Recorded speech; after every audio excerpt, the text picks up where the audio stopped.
today I'm gonna read Bad Princess. I'm gonna read chapter 3, part 2. Okay. After 2 wives, 1 beheading, and a whole lot of drama, Henry was lucky to have wife 3, Jane Seymour, who gave birth to a living son, Edward. Henry was pumped. Now that there was a boy in the house, nobody could steal the English throne from the Tudors. As for Mary and Elizabeth, after Henry divorced Mary's mother and beheaded Elizabeth's, he declared neither of them to be real princesses. If that wasn't bad enough, they were stuck dealing with stepmother after stepmother after stepmother.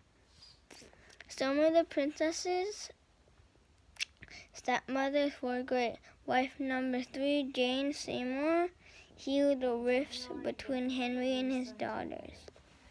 Others, not so much. Wife number 2, Anne Boleyn, delighted in plotting mayhem to undermine Mary. The sisters finally got lucky with wife number 6, Catherine Parr. She convinced Henry to restore both Mary and Elizabeth to the line of succession, whether or not they were princesses. This meant Edward got first dibs on the throne, Mary second, and Elizabeth last, but not least. However, unlike today's blended families, the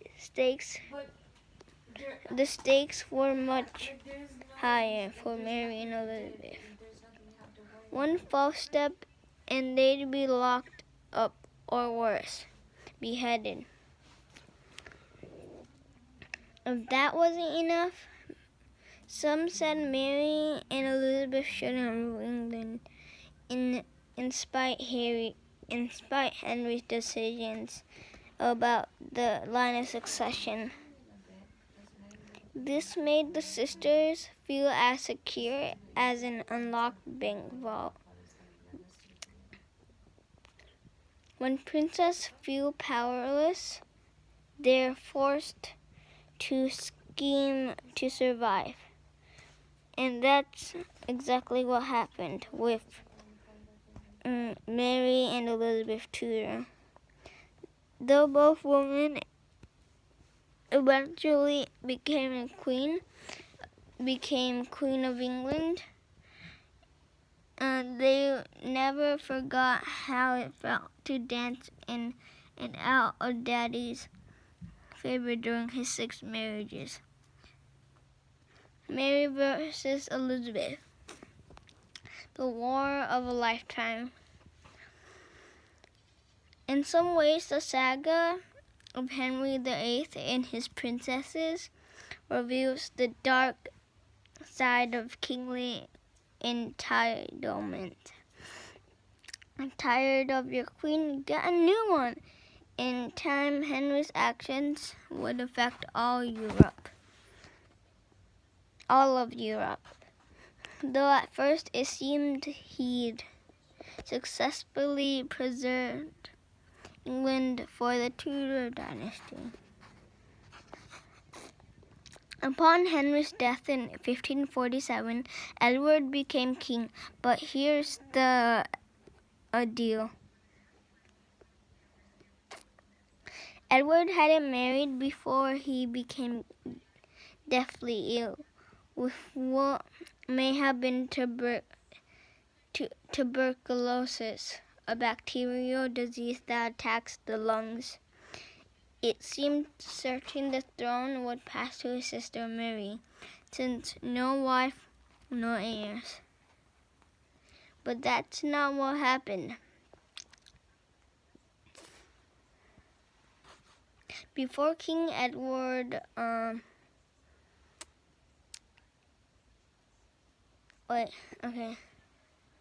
Before King Edward the Fourth, I think, kicked the bucket in 1553, at the tender age of 16, courtiers managed to put Lady Jane Grey, Henry's teenage great-niece, on the throne instead. Mary rallied an army. She even got Elizabeth to go along with her plan when Mary claimed her crown.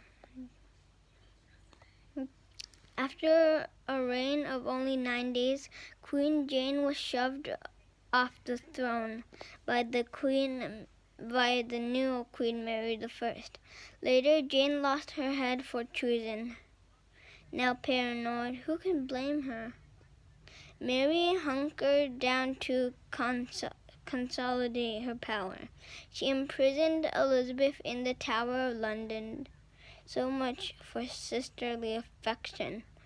And wed Philip II of Spain with the aim of giving birth to an heir.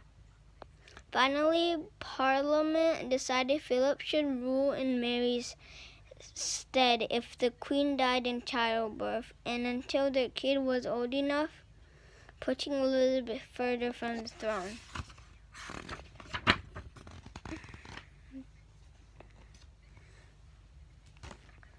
He expanded a hunting lodge located in Versailles,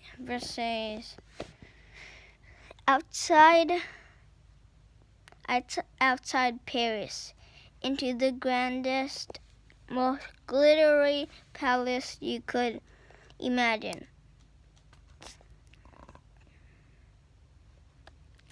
Louis loved the arts and prided himself on his ballet dancing. In several performances, he danced the role of Apollo, the Greek god associated with the sun. Get it? Sun god, sun king.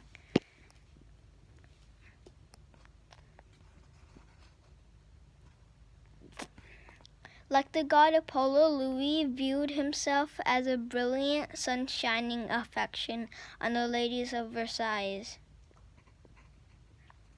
Surprise, surprise, the ever-so-popular king produced at least 9 children, with women outside his marriage. While this didn't make his queen very happy, at least he wasn't like Henry VIII, who would behead a wife when love soured. That's where I'm going to end for now. Bye.